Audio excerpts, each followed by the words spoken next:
There is a man whose name should be taught in every economics classroom on earth, whose story should be the opening chapter of every textbook on global trade, monetary policy, and the consequences of unchecked wealth.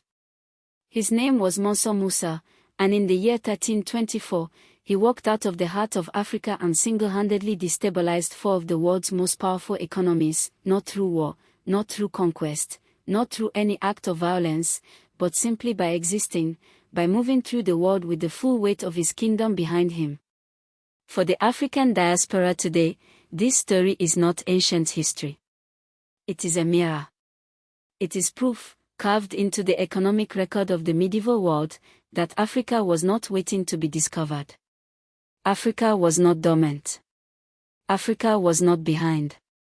Africa was so far ahead that one of its kings walked through Cairo and broke it. That truth was buried. That truth was hidden. And recovering it, speaking it out loud, teaching it to our children, centering it in our understanding of who we are, is one of the most radical and necessary acts we can perform in this moment. This is the gold flow nobody talks about. This is the story of Mansa Musa. To understand what happened in 1324, you have to understand what the Mali Empire actually was. Not the romanticized, vague notion of ancient Africa that textbooks sometimes gesture toward before quickly moving on, but the specific, documented, architecturally complex, economically sophisticated superpower that occupied the western portion of the African continent for more than 2 centuries.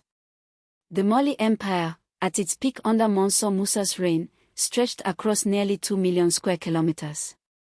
It encompassed the territories of what are today Mali, Senegal, Gambia, Guinea, Guinea-Bissau, Mauritania, and significant portions of Niger and Burkina Faso. Its population numbered in the tens of millions.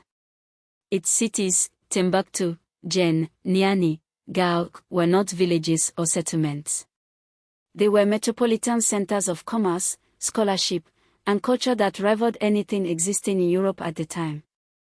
Mansa Musa, whose full ceremonial title was Mansa Musa Keita I, became the 10th ruler of the Mali Empire in 1312 following the disappearance of his predecessor, Mansa Abubakar II, who had sailed into the Atlantic Ocean with an enormous fleet in an attempt to explore the edges of the world and never returned. Musa inherited an empire already wealthy, but under his leadership, Mali's gold and salt trades expanded to a scale that had no precedent in the known world. The Bambak and Bure gold fields under his control produced more than half of the world's entire gold supply. He was not just rich. He was the single largest individual accumulation of real, tangible, extractable wealth that any human being had ever commanded at any point in recorded history.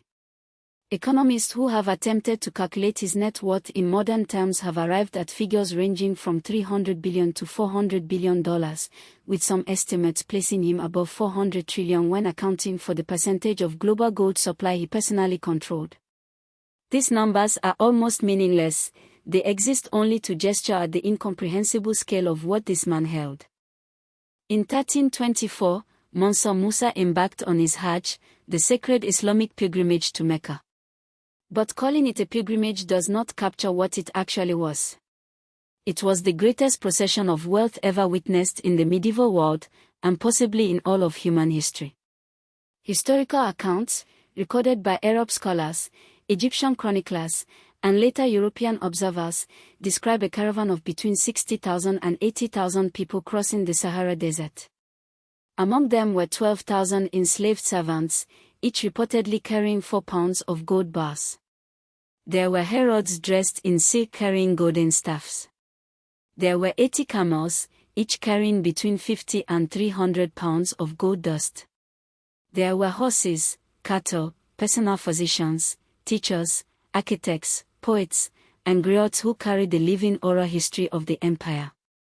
Mansa Musa himself rode on horseback, preceded by 500 servants, each carrying a golden staff weighing 6 pounds. The sheer physical movement of this wealth across the African continent was itself an economic event of seismic proportions.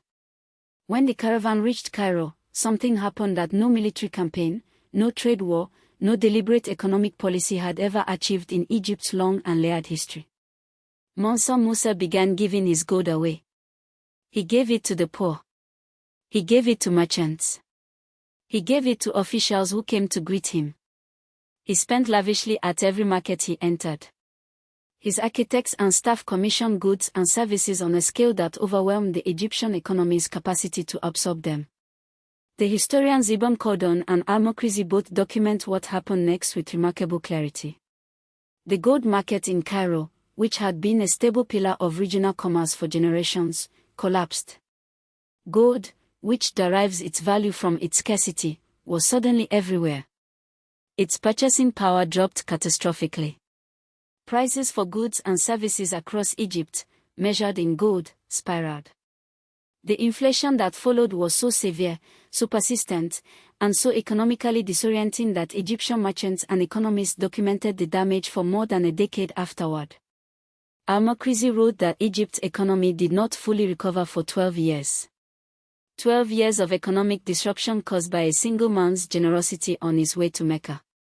And Egypt was not alone. The ripple moved outward. As the caravan moved through the Arabian Peninsula, the same pattern followed.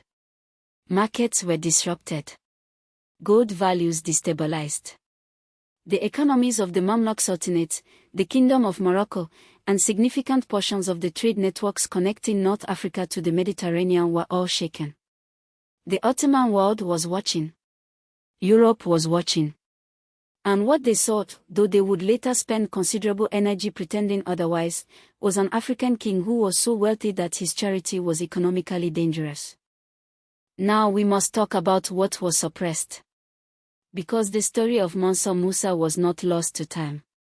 It was not simply forgotten in the way that minor historical footnotes are sometimes forgotten. It was actively, systematically, and deliberately pushed to the margins of the historical narrative that Europe constructed about Africa and about the medieval world. The first great act of erasure was the colonial reframing of African history itself. Beginning in the 15th century, and accelerating through the 16th, 17th, 18th, and 19th centuries, European colonial powers developed an intellectual and academic framework that positioned Africa as a continent without history, without civilization, without complexity. George